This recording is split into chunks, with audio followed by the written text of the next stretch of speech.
All systems go. Clear for liftoff.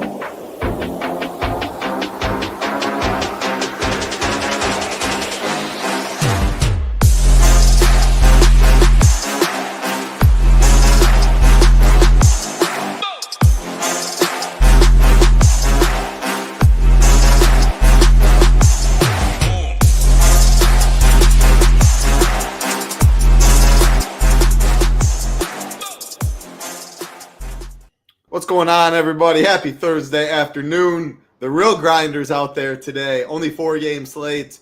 Gyiraszin and I still wanted to come on, talk some baseball, shoot the shit. Beautiful day out in Arizona. Looks like a beautiful day out in Michigan. Got the camper. Gyiraszin is at. Hope his Wi-Fi stays in check the whole time. Little Neck, Sean, Kinline, and Michael Ortiz. What's going on? Do you generally have less 5-man stacks on small slates like this? For me, not really. I still kind of stick to the 5-2-1s, 5-3s. I do think it's more viable, and someone that definitely preaches that a lot of times is the man below Gyiraszin. He's been on a heater. Gyiraszin, if you want to touch on this, feel free. I know you're FanDuel 4-3-1, 4-4s mainly. Do you still differ on slates like this? Can you get off the board a bit? And then how are we doing on this Thursday? Yeah, man. It is nice here in Michigan. It's like 95 degrees. It's hotter as shit. So, gotta excuse me for the fan blowing. If not, I'm gonna have to take my shirt off, and you're all gonna have to see the nips while I do the show. And you don't want to see that shit, trust me. So, but either way, yeah. I mean, as far as the stacking goes on smaller slates, to be truthful, I think it is viable to kind of mix it up. I mean, but have a theory to it. Are you going a bunch of hot hitters in recent times? Are you going with maybe the home run hitters that are, or the best team you can make with the best odds of home run hitters? Just something like that. I mean, other than that, you're trying to avoid basically one or the two teams. You're basically banking on 4 or 5 runs tops. But, I mean, we saw yesterday, we had 5 games, and we had literally, I believe it to be 6 teams that scored over 8 runs yesterday. We're in that time of year that there's chances our teams are going to probably score some runs. So I'm more apt to say, like, in this time of the year, chances are you're going to have a team going to have put up some runs. So that's what you're really thinking about. That's what you're trying to avoid if that's the situation. Because if a team nukes, you're going to have them pretty much stacked. And, then you kind of took yourself out of it. But if you have a good portion of that did nuke, and maybe you had 2 or 3 of those guys, and yeah, I mean, it worked out. I get what I'm saying. Like, it basically you're banking on the slate not having really high scoring games, but yeah, less games to avoid that, the better. Yeah, I mean, looking at Saberson 4-6, 4-7, 4-5, 4-6, 4-9, 4-7, 4-6, those are all run totals. Like, I would rather just still 5-man, 5-2-1, 5-3. The reason for that is because, like, I look at a lot of these offenses the same. Like, pitcher, I mean, you can see right here, the highest is projected for 16.98, the lowest 11.28. That's pretty similar in terms of 4-game slate, 8 pitchers we're talking. Like, I think the player pool can be a lot wider today. Definitely include the bottom of the order stuff. But when I'm making the pitching player pool, like, still pretty big for a 4-game slate, can stack a lot of these teams, then I want to concentrate on 5-2-1, 5-3, because there's so many teams. There's a million different combinations you can do in baseball. So I'd rather keep my portfolio pretty big today, but still stick 5-2, 5-3. That's kind of what I do almost every time, and I don't allow any other stacks on the slate. So viable, I prefer to stick with it like we usually do on bigger slates. Kind of broad slate overview, though, like I said, I mean, pitching, it's very similar to yesterday in the fact of one pitcher in the tier of their own up top. That's Sonny Gray. He's going to get some ownership for sure, but I think Kikuchi will be higher owned. And then people will go, the third highest projected on the slate, the cheapest, Luis Severino. I think a lot of people are either going to go Kikuchi, Severino, Sonny Gray, Kikuchi, or Sonny Gray, Severino. These 3, sorting by ownership, are definitely going to be the chalk. After that, I do expect people to mix and match a Yu Darvish for cheap, Lauer, Olsen, then Alexander Evans. Like, you can see, I think ownership's pretty close to how I see it today. Maybe this is like a 41. This is like a 52. We're looking Severino, maybe 30. I think we're looking at something like this today. Maybe 19. I do think it is clearly these, and I think Kikuchi with the price difference is the chalkiest. I think that's a good time. Actually, let me say hi to the rest of the people, then I'll throw pitching over to you. Ricky's in here. Jacob Stubbs. What's going on? Juice. Hope you guys having a great day. Pop Stoner. I don't know how you can have that name and forget your pen, but good times. Always love Gyiraszin saying that. Cash with both pitchers in the negative. Wow, Gang Green. It's quite the hitters. It's a good night. It's like, wow, at least I got money back. I made money on the night that I got so much wrong at pitching. But then it's like, wow, I could have been in first place if I actually had some solid pitchers. So it goes both ways. Try and look at it, life, stuff like that. Glass half full. You can look at it like, yep, nice job. I got some money back and made money that way. I love it, Gang Green. No stop in here. Conka Nipple, what a stud. Extra QT. Cute baby. I don't think I've seen you in here. I hope you're having a good day. When's the last time someone 50% on got sent down to the minors? Yeah, shout out to Gyiraszin on that fade. Taj Bradley option down right after that.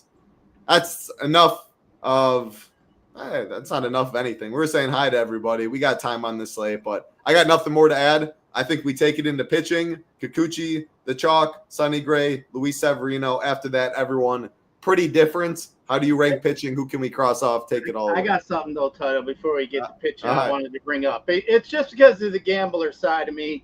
I actually saw a victory today in court. I saw in the news that there's a lady here in Detroit. She hopped on her FanDuel app and was playing one of the fortune machines, slot machines. Ended up playing for 36 hours straight, and she won $3.2 million. Like, literally went on a heater of heaters. But, you know, obviously the machine, it was broke, right? But she just won. She literally didn't go to work, skipped out of work. Apparently she works at one of the plants here in Metro Detroit. But so anyway, what happened was she went down to the casino like 2 days later and pulled $100,000 out of her account.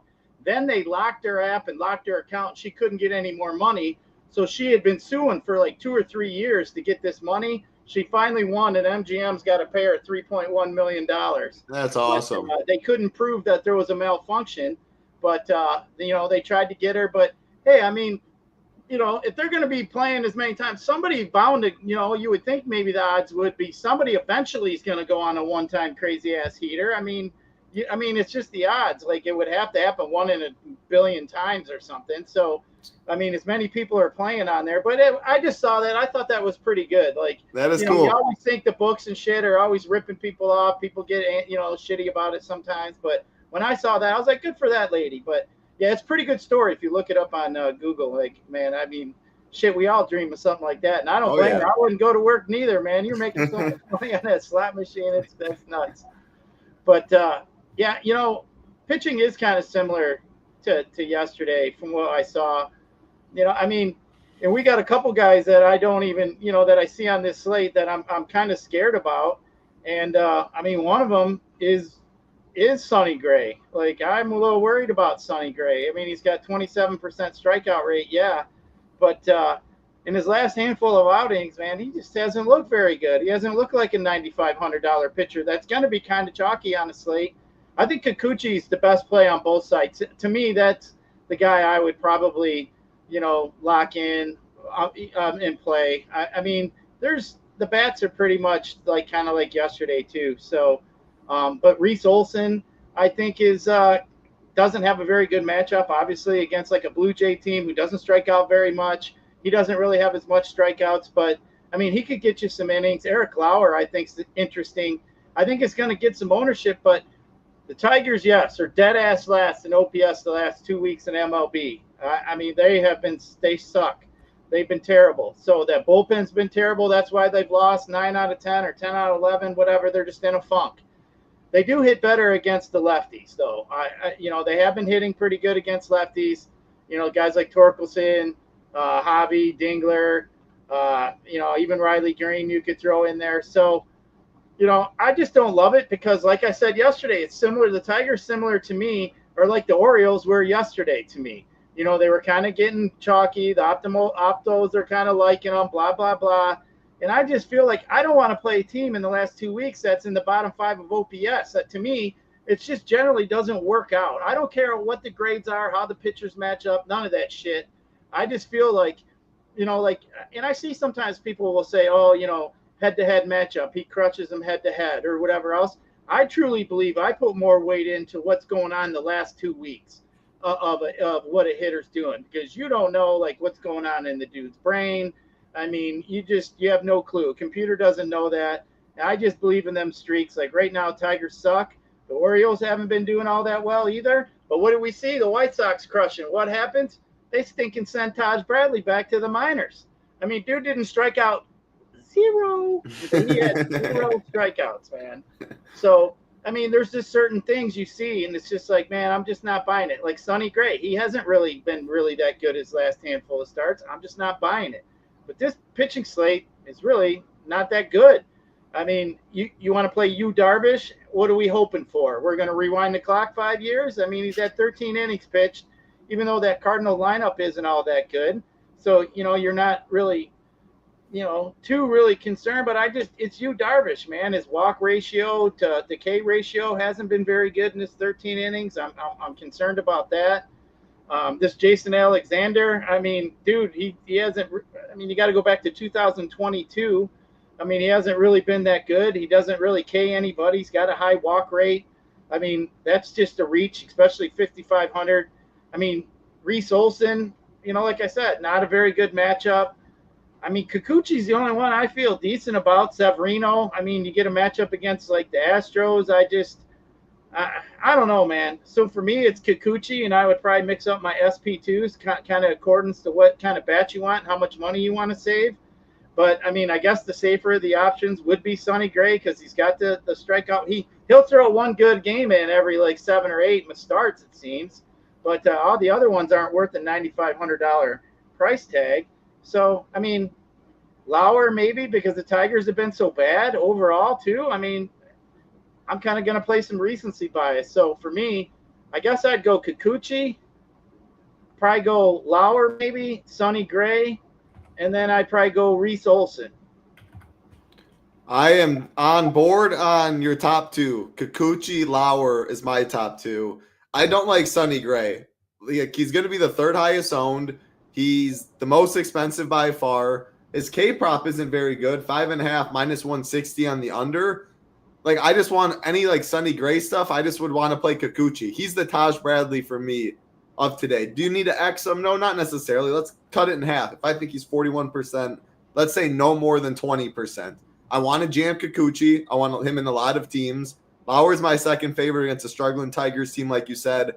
I don't love Reese Olson, but he's between Kikuchi and Lauer, who I do think are higher owned. Like 12, 13, 14 might be enough on the slate. Who really knows? There's not a lot of strikeout upside against Toronto, as we say a lot, but he's a better real-life pitcher than some of these other guys. He's whatever for me. I don't love it. Don't hate it. Alexander, pretty much the same stuff. Like, he's just really low owned. If you're going to play Kikuchi, you can go Alexander as a pivot from Lauer, and then whatever the chalk is, who even knows at bats. But you 5-man at the top of the order for a team, Alexander's where you kind of get different. I'm fine with him. I don't like Yu Darvish much, really at all. If I had to cross someone off, he'd be one. K prop 4.5, pretty big juice on the under. I don't like Logan Evans at all. Angels are my favorite stack on the slate. Then we have Luis Severino, who I'm fine with. His K prop 4.5, juice on the over. It seems like going Severino and Alexander. I find playing these two in that game where the roof's closed. We're looking at other temperatures on the slate, like 95 degrees in Detroit, almost 95 degrees. Let me check. I think, yeah, in St. Louis too. Very hot, humid in the Midwest right here. Great hitting weather. Roof will be closed, I imagine.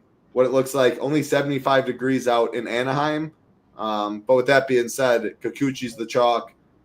Both teams still have a solid run total. When we get to bats, though, even though I say a lot of Kikuchi, I wouldn't lock Kikuchi. And when I'm not playing Kikuchi, I would definitely be apt to play a good amount of Mariners. Power bats, guaranteed 9th inning at bats, a whole lot of leverage, a solid run total. I think I either want Kikuchi to be on the winner or I want Seattle to be on the winner. Is kind of how I'm playing this slate.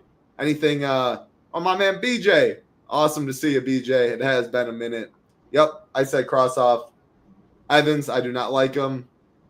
Yeah, shout out to Gyiraszin for sure. That was huge, not playing Bradley. Hopefully Sonny Gray today is the same way. Michael W.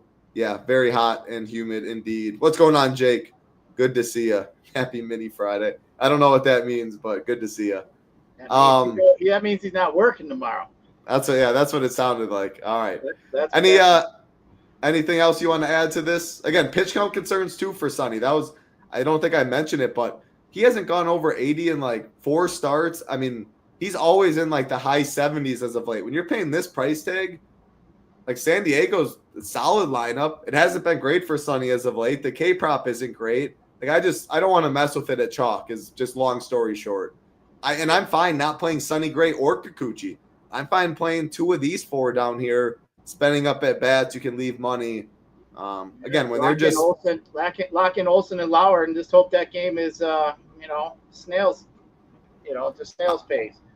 I would do this if I'm probably playing 8 teams or less, and that's an aggressive stance with 8 teams or less. Like you could see a lot of your bubbles, like almost none cashing. This isn't how SaberSim, or this isn't how like pros, this isn't how they play. But if I'm playing a lot fewer teams than what's allowed in the tournament, I think I would do something like that. I think that's really interesting today because when you do get it right, you have a lot more outs to first place with a lot less teams. Again, a 150 max, if you have 8 teams, you're getting more narrow. Like Tambo always says, play lighter, play tighter. That's a way to doing that without going completely crazy. Because if you're not playing Kikuchi, if I had 8 teams, maybe 5 of the 8 Kikuchi, 3 Seattle stacks. Like you still have wiggle room, even if in the Seattle stacks with mini stacks, what you're doing with pitcher, and if Kikuchi's on the optimal, you have 5 teams. You're not playing Seattle, and then you can go from there with stacks. So I think that's interesting. 8 teams or less, something like that. Big Ed, what's going on? R.I.P. Hulk Hogan, indeed. Andy, good to see you. Yeah. Anything at pitching? Anything you want to say? Losing Hogan sucked. That was like a childhood, thing there for me. Shit, I can remember. I didn't go to the WrestleMania that was here, but that was in my hometown here at the Silverdome when he slammed Andre the Giant. So wow, 93,000 I think was in that stadium that day. I mean, I was probably 13, 14. I don't remember, but wow, I remember that was a big ordeal. That was way before your time, I'm sure. There. Yeah. I did never watch Hulk Hogan. That was before cable TV. I think even then we didn't even have cable TV back then. Hoop showing his age today. He tweeted out about Hulk Hogan. So shout out to Hoopster. Excited to, next thing you know, I'll be talking some NFL with Hoop. Excited for the time to come. Hey, look at that segue. We just talked pitching, about to go into bats, but talking some NFL. I promise I didn't even plan that. Right to the dome, though, almost forgot. Don't know how you could forget the best NFL deal in the industry, only $349. What do you all get with that? The best optimizer around in SaberSim, like we're always showing out. College football content, many other sites charge. We have awesome projections, awesome team that's covering all the slates. Shout outs to Hammock, to Smarty, to Bill, to the crew there. So college football, SaberSim, whenever you do join, you get all access up until NFL season. So you get MLB content, slate plans, projections, ownership, MMA, we got a show later, PGA Showdown, normal content. So all access, college football, DFS Mastermind course. And on August 6th, we'll announce a big mystery bonus that you'll be able to be in as well, to chance to make some moolah, to make some cheese, which everyone does love. So be on the lookout for that. You can find this just at ShipItNation.com right on the homepage. Also do have weekly, monthly, and annual packages. If you want to check it out, any questions, email info@ShipItNation.com. We will get back to you as quick as possible. All right, Gyiraszin. Talking these 4 teams in terms of bats. Oh, I also will say, like, you can, if you're playing Reese Olson, you can play Vlad as a one-off. If you're playing Eric Lauer, you can play Spencer Torkelson as a one-off. Little things like that, I would not allow batter versus pitcher. I would uncheck that box in SaberSim and whatever optimizer you're doing if you are doing that. So I'm still doing 5-2-1, but if that's my one against my pitcher, especially when no one's projected above 17 points, I'm not expecting these guys to go out and throw 7 innings, 7 Ks, no runs. Like, you go out there with 6 innings, 6 Ks, 2 runs, I'm happy with what my pitcher did. So maybe you get a solo shot, you get different that way. So last thing I wanted to say there. Reese Olson, Eric Lauer on the mound, Tigers, Blue Jays. I think it's 8.5 total. Yep, 8.5 total. Minus 136 favorites are the Tigers. So we got an 8.5 total, an 8 total, a 9 total, and a 9.5. Third worst right here. I like Lauer. Yeah, I don't like either side. To be honest, I think I like Lauer and Reese Olson more than I like either side, Tigers, Blue Jays. What about you? Yeah, I mean, you look at Lauer's numbers. I mean, he's got a weird 30% strikeout rate to righties, and then he's like 18% to lefties. You look at his last 30 days, he's at 5% strikeout to lefties, 33% to righties. I mean, it's 170 plate appearances. So, I mean, that is kind of weird. He's got that high of a strikeout rate. But, I mean, you look at these Tigers, Gleyber Torres, 8% K rate against lefties. Jones going to be in there, 18. Torkelson, 18. Vierling, 20. Wenzel Perez, 20. I mean, they only got 3 bats that are going to be in there. Well, Riley Green, he strikes out against everybody the way that guy's been going lately. I mean, he's turned into the new Javi Baez lately. I mean, the dude's been striking out more than anybody in all of baseball here. But I try to argue that all the time with people in Detroit, and they just think I'm nuts. But either way, but I do like some of the righties. I mean, the Wobas against the lefties and the Tigers. I mean, Torres, 414, Torkelson, 425, Wenzel Perez, 476. Dingler, 339. I mean, the only thing is Jamal Jones is a pinch hit risk too. I mean, that you might only see a couple at bats out of him, but you may get 3 out of him. But Vierling being back, kind of put another right-handed bat in that lineup. Got a big hit the other day. So, I mean, but this Tiger lineup's got to get going. I feel like they're the Orioles. I mean, they look decent. Things look good. They're just not hitting. They're at the bottom of the OPS in all of baseball the last few weeks. Even though they're my team, I want to root for them. I do. I guess I'm going to side on the side of Eric Lauer, more side. I mean, I'll let everybody else play some Tigers. But, I mean, if you do want some one-offs, I wouldn't. Torres, pretty good there at second base. Vierling, you'll get fairly cheap. Wenzel Perez, you'll get fairly cheap. So I don't mind maybe a little bit if you wanted to mini some of the Tigers. I just don't think I'd be willing to go full stack. I mean, it is a 4-game slate. I guess anything could happen. But the way they've been hitting, man, I just can't do it. Yeah, I agree with you. I prefer Blue Jay side if having to pick. Looking at the hitter rankings, though, I mean, like Springer, Vlad, Bo, Bart, top of the – to be honest, Blue Jays grade out pretty well, really well in the hitter rankings. Like when you're looking down here, it's not as good. Obviously only a 4-game slate, but just comparing all of the teams, like the Angels grade out the best, it looks like 1 through 9. Mariners grade out pretty good.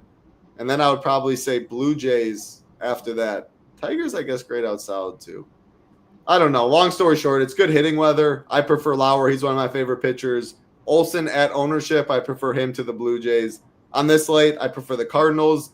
I prefer the Astros. I prefer the Angels and the Mariners. So both these teams fall down the list. Gyiraszin, do you have any interest in Cardinals and the Padres? Yu Darvish, Sonny Gray on the mound. 8 total, which is the lowest on the slate. Minus 157 favorites are the Cardinals. Yeah, actually, I think the Padres are interesting against Sonny Gray. If you're not going to play against, if we think Sonny Gray might be in for a little, I don't mind getting the leverage we're probably going to get. I think it's a pretty good spot. Like we could have attacked Taj Bradley yesterday. So I don't mind it at all. I think maybe some Padres are in play here. I mean, they're in St. Louis. I'd rather play them. Obviously, the Padres on the road. But, the K percentages for Sonny Gray are definitely there. He doesn't walk too many guys. He's got more of a ground ball lean to the left side.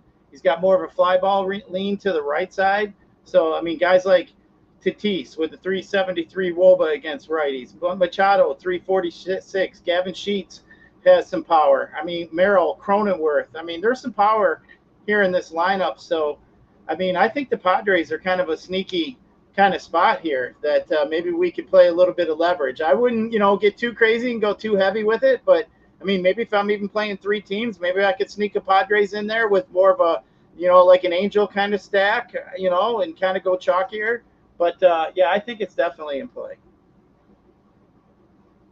Yeah, I like it. I want to play the Padres too. If I don't like Sonny Gray as the second highest owned pitcher on the slate, it's a 4-game slate. I do want direct leverage. I'm more likely to play Kikuchi when I am playing the Padres, but like there's a lot of power in this lineup.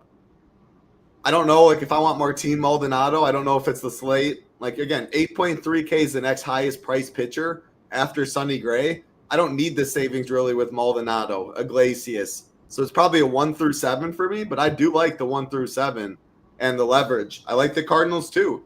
Like you, Darvish, I don't even want to play him much. He's not missing many bats.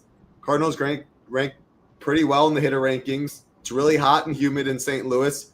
I like this game. You can game stack it up. It's going to be low owned. Yeah, sign me up for both sides. All right, 2 games left. Another chalky pitcher on the slate, the third highest owned, Luis Severino, on the mound for the A's, taking on the Astros. 9 total, minus 148 favorites are the Astros. Do you like – so would you rather pick on Sonny Gray or would you rather pick on Luis Severino? And then do you have any interest in the A's? I do not want to pick on Severino. He does give a lot of batted balls in play, a lot of BABIP, but he just doesn't get hit very hard. Doesn't give up a lot of fly balls. Doesn't give up a lot of power. It's just a hard guy to stack against. So you're not going to win a tournament single, double, single walk, single, double. I mean, that's what the Royals do. I mean, we're not going to win with that. So, yeah, I'd rather leave Severino alone, to be honest with you. I'd rather leave him be. So, and then you look at the A's. I mean, yeah, if you want to attack Alexander, but then there's that bullpen going to be coming in really quick, and then it's going to become an issue. So I think the A's are kind of concerning, but I don't know. I really don't like either side of this one because Houston's lineup sucks.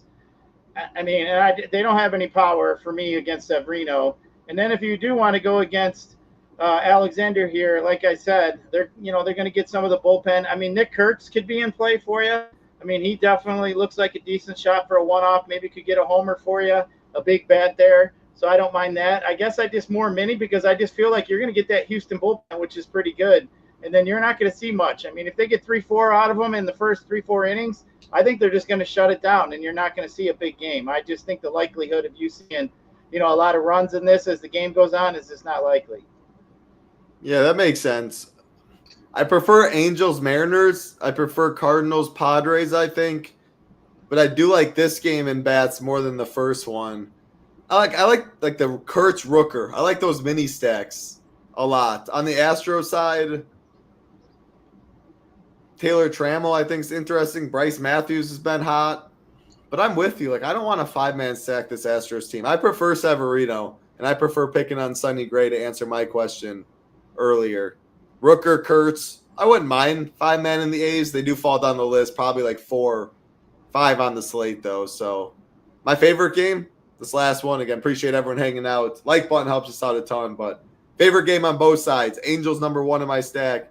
Mariners number 2. Again, I'm playing a lot of Kikuchi, but you can get overweight on both sides. 60% Kikuchi, 40% Mariner stacks. That's probably even with the field Kikuchi. Way overweight Mariner stacks. You can go 65, 35, whatever it may be. But I do want to get, at least with the field Kikuchi, overweight Mariners. We're looking at a 9.5 total. The biggest on the slate, minus 156 favorites are the Angels.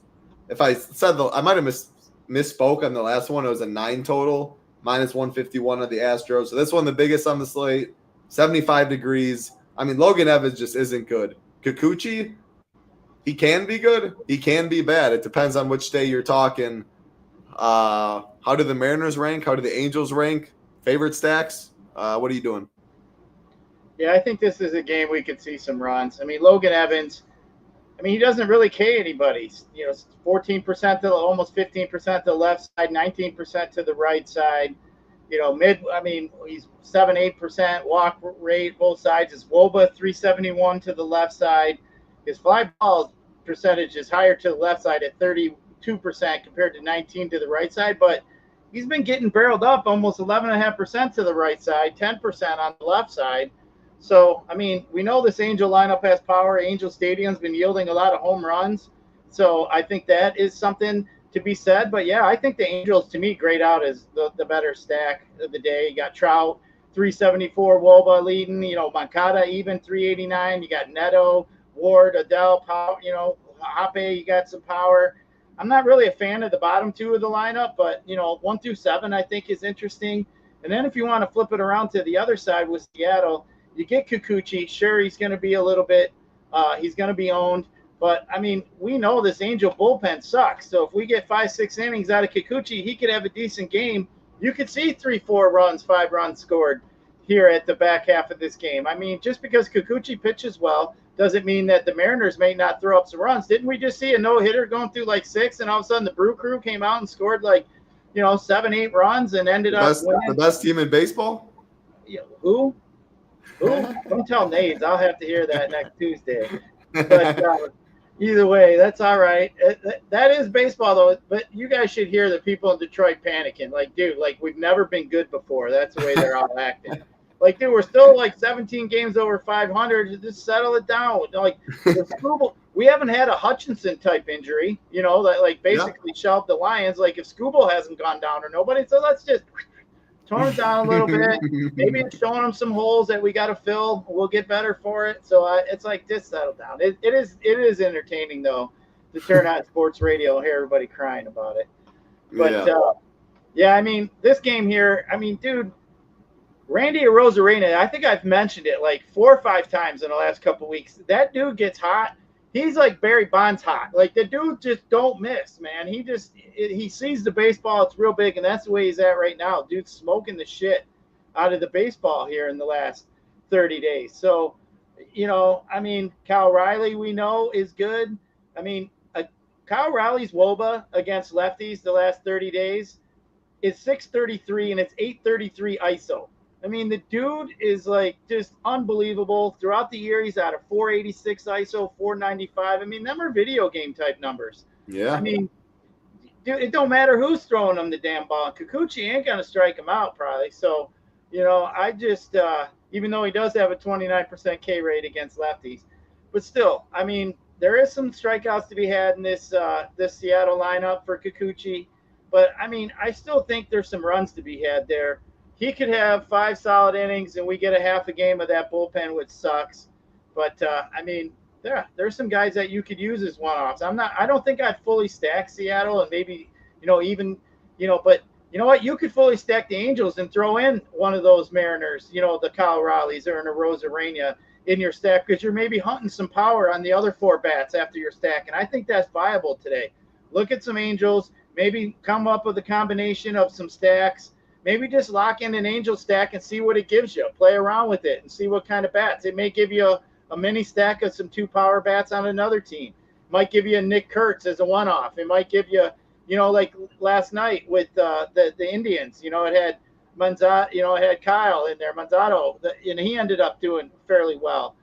So I mean, I don't mind power hunting. Maybe load up on some Angels and power hunting it with some other stacks, and maybe mix up some pitching a little bit. But today's kind of a weird slate, but have a plan going in. Just don't throw in anything just for, because or whatever else. I still think in a 4-game slate, we could see some big numbers put up, like we mentioned yesterday. I mean, how many teams put up over 8 runs? I think it was 6.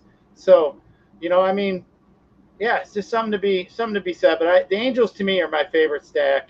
I mean, got power. We like the park. So I think it's worth definitely going after today. I think I might on FanDuel, if I'm playing 3 teams, I'll probably have 3 Angel stacks mixed in. Wow, hot take to close it out. It is a pretty tough slate. I don't like Sonny Gray, who's probably the second highest owned pitcher, so I got a little going for me that way. I'm just going to 5-3 and 5-2, so you eliminate all the other builds, so narrow down a little bit. And I think this is interesting, back to the beginning from MN Hala. If you're playing 6, 7 something teams like that, and I misread it at first, so you're only forcing a mini stack if you're not playing Kikuchi. I do like that, because if 2 Seattle bats aren't on the winner, I have a hard time, at least 2, I have a hard time believing Kikuchi's not on the winner. K-Prop's kind of in a tier of his own, 6.5. The only other 5.5 juice on the under. He can let up 4 or 5 runs and still be optimal with 6 Ks. Or something like that. He has that type of upside there. So, yeah, I do. I like the Mariners, but again, I like the Angels a lot. My 2 favorite games for bats, it's this one, and then the Cardinals-Padres. What I like Angels are the chalk. Mariners will get some ownership. Angels, Mariners will definitely get some ownership. Cardinals-Padres won't really. They'll be some of the lowest. So, 1 high-owned game, 1 low-owned game. We talked about pitcher, like some of the lower-owned options, or would definitely keep them in my pool and be fine with it. I feel pretty solid about this 4-game slate. Anything you want to wrap up with Gyiraszin? All content, slate plan, projections, ownership, sack rankings, hitter rankings, pitcher rankings, all up. We'll have a couple shows later. PGA Showdown. Me and Big Marley talking MMA for this weekend. Big weekend ahead of us. Hey, NFL's not here yet. It'll be here before we know it. Still money to be made, though. The bankroll can be built before NFL season. I know you're doing a good job getting some tickets, or at least one, into that big one on FanDuel. Yeah. So, yeah. Final thoughts, Gyiraszin? You know what? I think Nick Kurtz is going to hit a home run. I feel pretty good about that. So if you guys want, maybe a home run call there, I like some Nick Kurtz today. I'll probably have him as one of my better top one-offs. So even though I don't like Severino, picking on him, he doesn't give up much power. But Kurtz has just been hot as shit, man. He's got the second highest OPS in all of baseball the last 15 days. So, I'm going to keep riding the hot streak. Brent Rooker's actually in the top 10, too. Taylor Ward's up there, who's on the slate today. Julio, Arozarena. I mean, I like playing some guys that have been hitting the ball pretty well, especially on these small slates like that. So, maybe I do use 2 one-offs today and maybe stack up, as I said, with some Angels. But, Kikuchi, though, is probably the guy I'll probably use the most. I'll probably have him on 2 of the 3 of my teams, and then I might probably go some Eric Lauer, to be honest with you, against the Tigers. It would be my 3rd pitcher today. But, yeah, hey, it's always fun hopping on, talking some baseball. A lot of fun staying hot. It's always fun seeing all them SHIPIT Nation logos up there. I always scan through the tournaments, man, and it always makes me smile to see a SHIPIT logo up there. But, let's keep rolling. But, hey, Sonny Gray's our Taj Bradley today, I got a feeling. So let's see how that rolls out for us. But today, the Tigers are my Orioles, too. I mean, they'll probably get some ownership. They'll be played. I'm just not really interested in playing in the team. I mean, we all got to have guidelines we play by. I just don't like playing teams that aren't hitting. That's like I don't like to play the Royals all the time. Everybody else can play them. I'll just let it don't work out many times. I feel the Tigers are in the same boat today. Find someone that loves you as much as Gyiraszin loves his Royals, or just the opposite, actually. Hey, we'll close it out with this 10. This is our hitter rankings. Again, hitter rankings, stack rankings, pitcher rankings. It is on the stone too, but easier to see. This is our top 10. What I noticed right away, a couple Cardinals, and they're going to be super, super low owned. So I found that interesting. Rooker 2, Kurtz 5, though. 2 bats you mentioned really hot. Randy Arozarena. I love it. These new hitter rankings absolutely dialed. Definitely something I use in my process. And again, if you're not a member, we would love to have you at SHIPIT Nation. If you're going to be with us just for the NFL season, that's all you're going to be playing. NFL only package, definitely the best. You do get college football too. Football on Saturdays, Sundays, Monday, Thursday, NFL Showdown. Sometimes get the MAC on Wednesday. College football is going all over. Shout out to our team. Covers almost every slate. You also get SaberSim, the best optimizer around. You also we'll be coming out August 6th, a mystery bonus. You'll be on the lookout for that. You will love it. And then you get all access, MLB, PGA, NASCAR, all sports until NFL season for free. As you see, compared to the other competitors, a lot cheaper. Spend less in contests, or spend less on content, play more in your contest. We would love to have you at SHIPIT Nation. Get in the Discord if you do join. That is going to do it for us, though. It's Nades and Ham back tomorrow talking some baseball. You'll see Gyiraszin and I again next week. Good luck, everybody. Come back for the PGA or MMA show tonight for Gyiraszin on Titletown. Good luck. Peace.